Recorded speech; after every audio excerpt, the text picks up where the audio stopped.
আসসালামু আলাইকুম রহমতুল্লাহি বারাকাতু। আজকে আমি যে একটি কথা বলবো, যারা সন্তান আছেন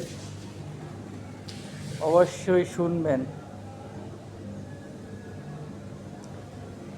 পিতামাতা সন্তানের জন্য কত যে ত্যাগ স্বীকার করে, কত যে কষ্ট করে, কত মেহনত করে, জীবনের সবটুকু উজাড় করে দেয় এই সন্তানের জন্য। কিন্তু আমরা সন্তান আজ বড় হয়ে তা অনুভব করতে পারি না। আমাদের সন্তানের দিকে তাকালে একটু বুঝতে পারি না যে পিতা মাতা আসলে কত কষ্ট করে আমাদের পালন করেছে। আমরা আজ সন্তানের জন্য এত মায়া, এত মহব্বত, এত ভালোবাসা, কিন্তু আমাদের এই পিতা মাতা একদিন আমাদের এরকমই ভালোবাসা, মহব্বত, আদর যত্ন দিয়ে লালন পালন করেছেন। আজ আমরা সেই পিতা মাতাকে ফেলে রাখি, অনাহারে অর্থহারে কষ্ট দিয়ে থাকি, আচরণে কষ্ট দিয়ে থাকি। আসলেই ঠিক না। আমি সন্তান হিসাবে আমি বলতে চাই, পিতামাতার দোয়া মানুষ অনেক কিছু করতে পারে। আমি এর প্রমাণ। আমি নিজেই, আমার মা বাবার অনেক দোয়া আমার উপর আছে। আল্লাহ রব্বুল আলামিন তাদের দোয়া আমাকে অনেক ভালো রেখেছেন। আমি যেখানেই যাই পিতামাতার সাথে আলোচনা করে যাই এবং আল্লাহ রব্বুল আলামিন সেখানে আমাকে সফলতা দান করেন। আমার জীবনের ইতিহাস আমি দেখলে নিজে অনেক সময় অবাক হয়ে যায়। আসলে আমি তো এরকম যা চাওয়ার, যা পাওয়ার না, তাও আল্লাহ আমাকে দিয়ে দেয়। এটা আসলে মা বাবার দোয়া, তাদের মন থেকে দোয়া। আল্লাহ রব্বুল আলামিন আমাকে, তাদের দোয়া আমি এখন পর্যন্ত বলতে পারি, তাদের দোয়া এখন পর্যন্ত অনেক ভালো আছি। রব্বুল আলামিন অনেক ভালো রেখেছেন। আমি ছোট থেকে কষ্ট করে বড় হয়েছি, কিন্তু পিতামাতা আমাকে সে সময় থেকেই বলছে, তুই বড় হতে পারবি, পড়াশোনা করতে পারবি। যেখানে আমার পড়ালেখা করার মতো টাকা ছিল না, অর্থ ছিল না, সেখান থেকে আমি উঠে এসেছি। গ্রামের এক দরিদ্র কৃষক বাবার ছেলে আমি, কিন্তু আমার বাবা অনেক কষ্ট করেছেন, আমি দেখছি। বাবার সাথে খেতে কাজ করেছি, মাঠে ঘাটে কাজ করেছি, পাশাপাশি পড়াশোনা চালিয়ে গেছি। আমি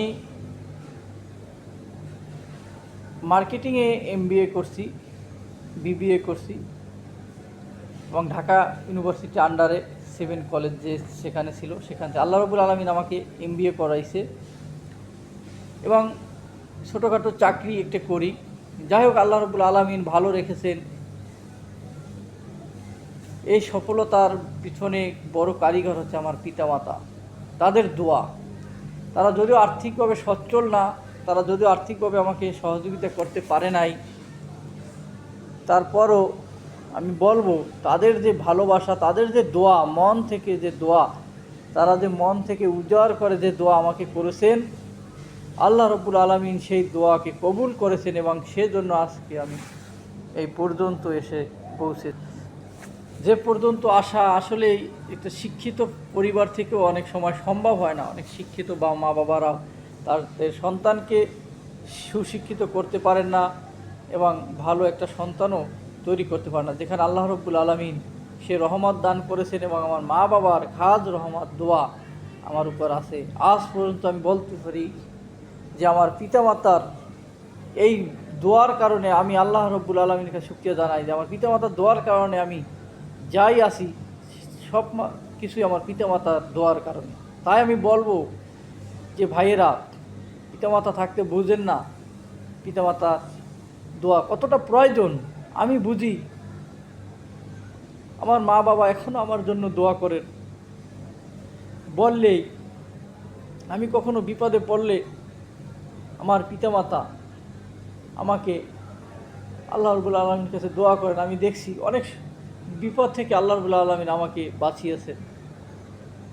যাই হোক, তাই আমি বলতে চাই, পিতামাতার দোয়া তরলের চেয়েও ধারালো। যে দোয়া করলে আল্লাহ রাব্বুল আলামিন কবুল করেন, বরদোয়া করলো আল্লাহ রাব্বুল আলামিন কবুল করেন। যে সন্তানের জন্য পিতামাতা বরদোয়া করেন, ওই সন্তান কখনোই ভালো কিছু করতে পারে না, না আমি বলতে পারি। তাই আমি যে পর্যন্ত আগাচ্ছি, যাই করছি, এটা সব কিছু মালিকের ইচ্ছা আর আমার পিতামাতার দোয়া। তাই আমি যতদিন বাঁচবো পিতামাতার সেবা যত্ন করে যেন যাইতে পারি, আল্লাহ যেন আমাকে সেই কবুল করেন এবং মা বাবাকে যেন আমি সবসময় সুখে রাখতে পারি এবং তাদের দোয়াটা যেন আমার জন্য সবসময় যেন পাই। এই জন্য আমি বলবো, যাদের মা বাবা আছে এখনও বুঝেন না, বুঝবেন একদিন। যাদের সন্তান আছে তারা এখনও বুঝেন, মা বাবা পিতা হয়েছেন, আপনার সন্তানের জন্য আপনার কত ভালোবাসা। আপনার মা বাবারও একসময় এরকম ভালোবাসা ছিল, কিন্তু আজ আমরা কেন বুঝি না। তাই মা বাবাকে শ্রদ্ধা করতে হবে, তাদেরকে ভালোবাসতে, তাদেরকে সমস্ত জরুরত পূরণ করতে হবে এবং তাহলেই তাদের দোয়া মন থেকে আসবো। জোর করে কখনো দোয়া আনা যায় না। তাই আমার সফলতার পিছনে যাই আছে, আমি যা করেছি, যে ফ্যামিলির আমি সন্তান, আসলে আমার যেখানে এসএসসি পাস করাই দায় ছিল, সেখানে আমি এমবিএ করেছি মার্কেটিংয়ে। এটা আসলে আমার মা বাবার দোয়া ছাড়া আমি কখনো করতে পারতাম না। চাকরি বাকরি যা করি এখানে সব কিছুর পিছনে মা বাবার দোয়া আর আল্লাহর রহমত। তাই আমি বলবো, যারা আছেন পিতামাতাকে অবশ্যই পিতামাতার গুরুত্ব দিবেন, পিতামাতাকে অবশ্যই ভালোবাসবেন, তাদের কখনো বোঝা মনে করবেন না এবং তাদেরকে অসুস্থ হলে চিকিৎসা করাবেন এবং খাদ্য বস্ত্র যা যা প্রয়োজন তা দিয়ে তাদের অভাবকে মিটিয়ে দিবেন। পিতামাতা খুশি মনে করবেন, পৃথিবী সব কিছু আপনি হয়ে যাবে। যখন পিতামাতা বেজার অখুশি থাকবো তখন পৃথিবীতে কোনো কিছু আপনার অপনুকূল হবে না। আর পিতামাতার বরদোয়া যদি করেন ওই সন্তান, সে বরদোয়ায় কিন্তু শেষ হয়ে যাবে। তাই আমার যে ভাই ও বোনেরা আছেন, যারা পিতামাতার কদর করেন না, পিতামাতার সাথে বেয়াদবি করেন, এখনও সময় আছে, আপনারা মাপ চেয়ে পিতামাতার সাথে ভালো ব্যবহার করেন।